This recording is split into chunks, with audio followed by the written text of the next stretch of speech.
नमस्कार माऊली, नमस्कार. माऊली, असं आपण का म्हणतो ग की लक्ष्मी आणि सरस्वती यांचा एकत्रवास कधीच राहत नाही? खर तर ज्ञान असेल, वैचारिक श्रीमंती असेल तरच लक्ष्मी प्रसन्न राहते आणि तरच त्या लक्ष्मीचं महत्वही राहतं. म्हणून प्राप्त होणाऱ्या प्रत्येक वस्तूचा आपण मान राखावा, आदर करावा, म्हणजे त्या सर्व आपल्यावर प्रसन्न राहतात आणि लक्ष्मी आपल्यावर प्रसन्न राहावी म्हणून हे मार्गशीर्ष मासातलं दर गुरुवारचं महालक्ष्मी व्रत आपण आजन्म करावं.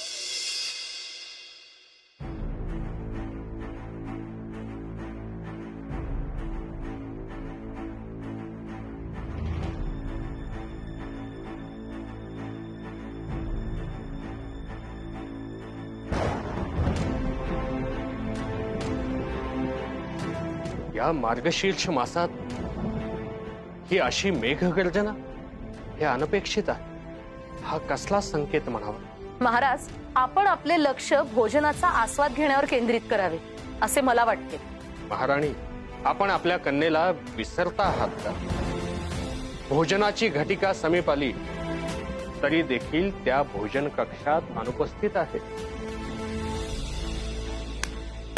सेवक, प्रणाम महाराज.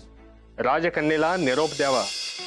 आम्ही भोजन कक्षात त्यांची प्रतीक्षा करीत आहोत. होय महाराज.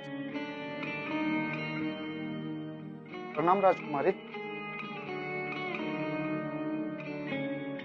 यावे पुत्री, यावे. आम्ही तुझीच प्रतीक्षा करीत होतो.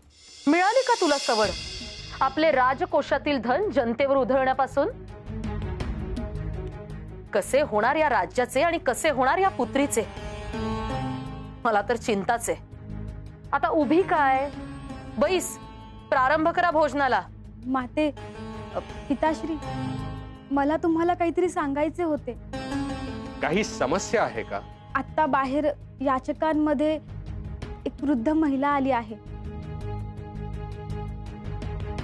आणि तिने एक मागणी केली आहे. पिताश्री, तिला कुठल्याही प्रकारचे दान नको आहे, परंतु तिची क्षुधा येथे भोजन करून शांत व्हावी इतकीच इच्छा आहे. असे? मग त्यात समस्या काय आहे? त्या वृद्ध महिलेसाठी भोजनाची उत्तमोत्तम व्यवस्था करण्यात यावी.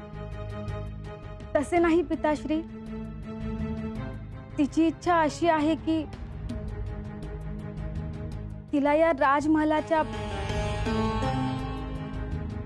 महाराणी आणि महाराजांसमवेत भोजन करावयाचे आहे. काय?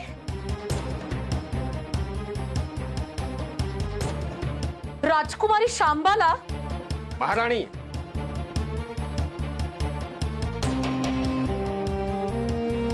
कुठलाही याचक हा भगवंताचे रूप असतो. याचकाची सेवा ही साक्षात भगवंताची सेवा असते. सेवक, प्रणाम महाराज. बाहेरील वृद्ध महिलेस भोजन कक्षात घेऊन यावे. होय महाराज.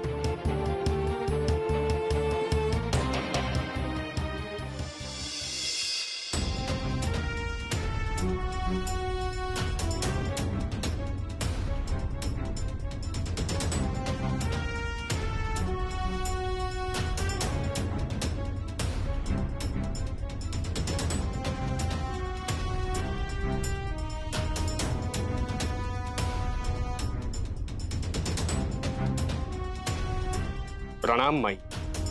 या, आपल्यासारख्या मातेचा सहवास हे आमचे भाग्य आहे. यावे, आसन ग्रहण करावे.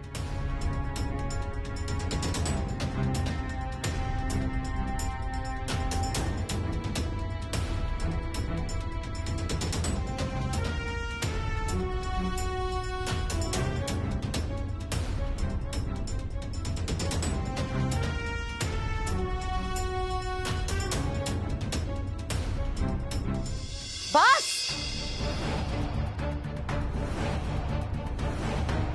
अजून किती अपमान करणार आहात? मी आपली अर्धांगिनी आहे हे एक वेळ विसरलात तरी चालेल, पण मी या साम्राज्याची महाराणी आहे त्याचेही विस्मरण झाले का? एका भणंग स्त्रीला माझ्या बाजूला बसवता आहात, माझ्याशी तिची तुला करत आहात आपण. हा माझा अपमान आहे आणि तो मला कदापि सहन होणार नाही. माते, आपण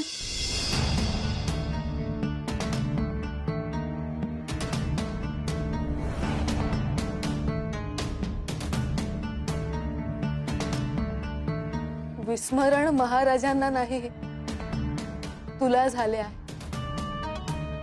ज्या दारिद्र्याचा तू तिरस्कार करते आहेस तेच दारिद्र्य तुझ्या नशिबी होते तुझ्या मागील जन्मी,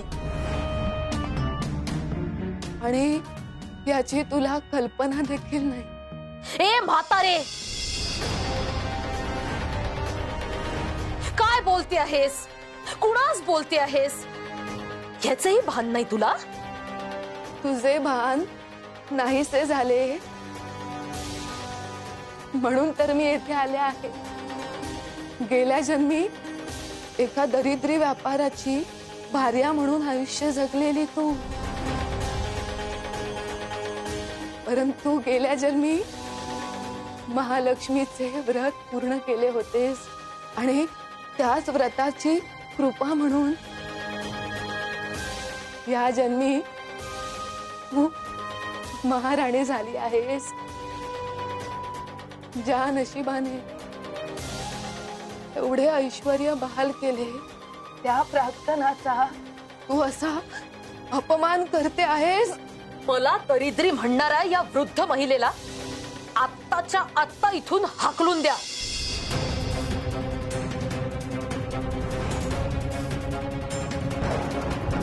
राजहंसाचे सौंदर्य बघून ते काक पक्षी तडफडतात असे या वृद्ध महिलेचे होते आहे. अगं तुझी पात्रता नाहीये धन ऐश्वर्य प्राप्त करण्याची, आणि तू मला दूषण देतेस. हिला या महालातून आत्ता बाहेर काढा. अहंकाराने तुझी विचारशक्ती अधू झालेली आहे. तुझ्यातील मानवता संपुष्टात आलेली आहे. गेल्या जन्माच्या व्रताची पुण्याई म्हणून तुला आज ही सुबत्ता लाभली आहे, परंतु माझा असा अपमान करून तू ती पुण्याई नष्ट केली आहे. तुझ्या अधपतनाचा मार्ग तू स्वतः निवडला आहेस. तुला जर यातून सुटका हवी असेल तर ते महालक्ष्मीचे व्रत पुन्हा कर, अन्यथा सेवक सेवक सेवक. प्रणाम महाराणी. ही म्हातारी वाचाळ व्यर्थ बोलते आहे. हिला आत्ताच्या आत्ता इथून हाकलून द्या. तोपर्यंत मी जल अन्न काहीही ग्रहण करणार नाही. त्यामध्ये माझ्या जीवाची काही हानी झाली तरीही मला ती मान्य असेल.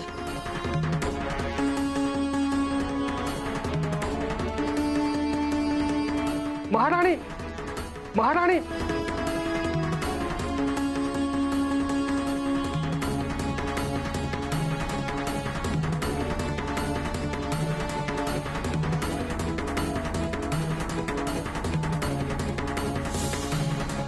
माई, माई, माई.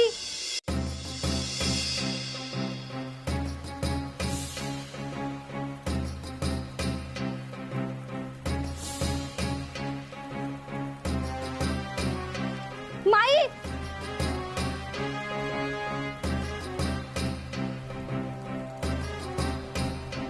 माई, माझ्या मातेकडून जे दुष्कृत्य झाले त्यासाठी मी क्षमा मागते. एक वेळ दाता निर्धन झाला तरी योग्य, परंतु अप्रसन्न याशक रिकाम्या हातू परतू नये असे म्हणतात. आणि आज जे काही घडले त्यासाठी मी देखील कारणीभूत आहे. तेव्हा माई, तुम्हाला प्रसन्न करण्यासाठी जे प्रायश्चित्त करावे लागेल त्यासाठी मी सज्ज आहे.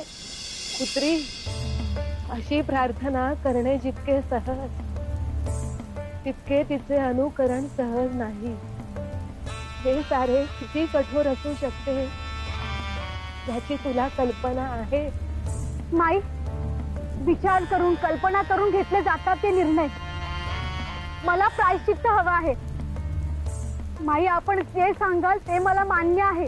असे मग करू शकशील तुझ्या सुखी आयुष्याचा त्याग? ज्या रत्नजडीत आभूषणांनी तुला शोभिवंत केले आहे, ज्या उंची रेशमी वस्त्रांनी तुला मौल्यवान बनवले आहे, ज्या ऐश्वर्याने तुझे आयुष्य असामान्य बनवले आहे, त्या प्रत्येक ऐहिक सुखाचा त्याग करू शकशील? सेवेला दासी नाहीत, सेवकही नाहीत, ग्रहण करायला अन्न देखील नाही, तरी देखील माझी दासी बनून राहशील? हे राजपद त्यागून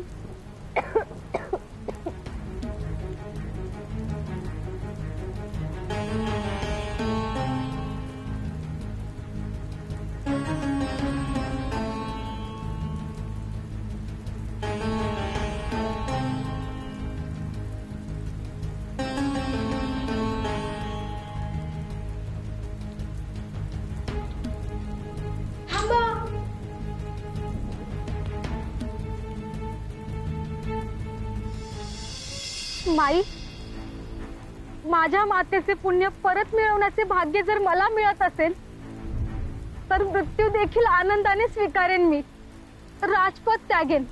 माझ्या मातेसाठी सर्वोत्तम सेवा म्हणून मी हे प्रायश्चित स्वीकारेन.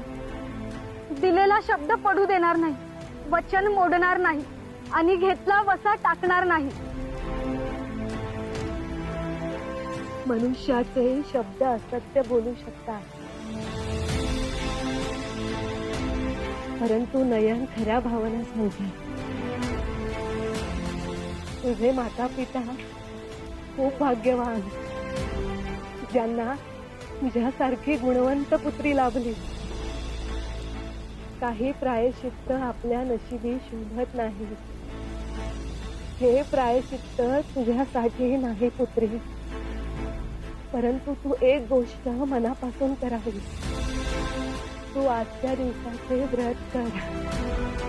मार्गशीर्ष मासातील गुरुवार महालक्ष्मी व्रत मनोभावे कर.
शांबाला, हे काय करतेस? थांबव हे सगळं. माते, मी हे काय करते आहे हे तुला देखील ज्ञात आहे आणि हे कुणामुळे घडले हे देखील. माझे तुला इतकेच म्हणणे आहे की तू देखील या पूजेत सहभागी व्हावीस. असंभव. माझ्याकडून ही पूजा घडणे म्हणजे केवळ अशक्य आहे. माते, आपल्या हातून जर सत्कार्य घडत नसेल तर जो ते घडवीत आहे त्यात अडथळा देखील निर्माण करू नये. हल्ली बघतीये मी, तू माझी पुत्री असून मला उपदेश देऊ लागलीयस. स्पष्टच सांगते, वय वाढलं म्हणजे समजही वाढली असं होत नाही. आणि आणखी माझा आजवर कधीही कुठल्याही व्रताला किंवा पूजेला विरोध नव्हता. पण हे व्रत म्हणजे माझ्या आत्मसन्मानाला लागलेली ठेच आहे. कुण्या एका भणंग स्त्रीने मला दरिद्री म्हणून हिणवावे, मला माझ्या ऐश्वर्याचा, सुबत्तेचा अपमान करावा आणि तिचा मान राखण्यासाठी मी लक्ष्मीचे व्रत करावे. अशक्य. मी ही पूजा करणार नाही आणि माझ्या उपस्थितीत इथे तसे घडूही देणार नाही. माते, तुझ्या ह्याच विचारांचे प्रायश्चित म्हणून मी हे व्रत करते आहे. हा मी घेतलेला वसा आहे. मार्गशीर्ष मासातील गुरुवारचे महालक्ष्मीचे हे व्रत. हा वसा मी टाकणार नाही. आजन्म हे व्रत माझ्या जीवनाचा भाग बनून राहील. काय करावे या पुत्रीचे? माझ्याच पोटी माझी वैरीण जन्मास घातली मी. माते, आता तरी डोळे उघड. अगं, हे सगळं तुझ्या सुखासाठी चालले आहे. ये, माझ्यासोबत पूजेला येऊन बैस.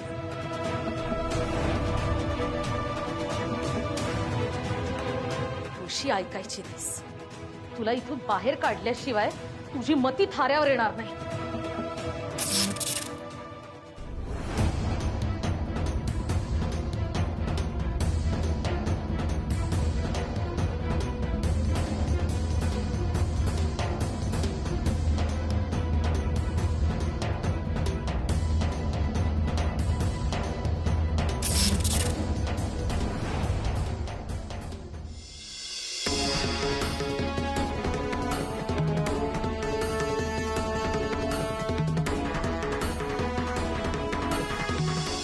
माऊली, प्रवासामध्ये एक पाऊल जरी चुकलं तरी संपूर्ण प्रवास चुकीच्या मार्गाने होतो. नको नको ती संकट येतात आणि अगदी क्षणात होत्याचं नव्हतं सुद्धा होतं. पण जेव्हा आपण हा विचार करतो की आपण कुठे चुकलो, पण तोपर्यंत वेळ निघून गेलेली असते आणि आपण आपल्या इप्सित स्थळी न पोचता कुठेतरी दूर जाऊन पडतो, जिथून परत येणं सर्वथा अशक्यप्राय होऊन बसतं. गर्वाची वाट अशीच असते माऊली, अशीच असते. हा गर्व तुमच्या हातून तुमच्या नकळत अशी काही पाप घडवतो, अशा काही चुका घडवतो की प्राक्तनच बदलून जातं आणि नवीन नवीन संकट फळ म्हणून आपल्या पदरात पडतात. म्हणून सांगतो मंडळी, गर्वाची बाधा होऊ देऊ नका, म्हणजे येणारी संकट सुद्धा हसत हसत दूर होतील. आता आपल्या कथेमध्ये अशी परिस्थिती उद्भवेल की नाही पाहूया. पण तोवर उतू नका, मातू नका, घेतला वसा टाकू नका.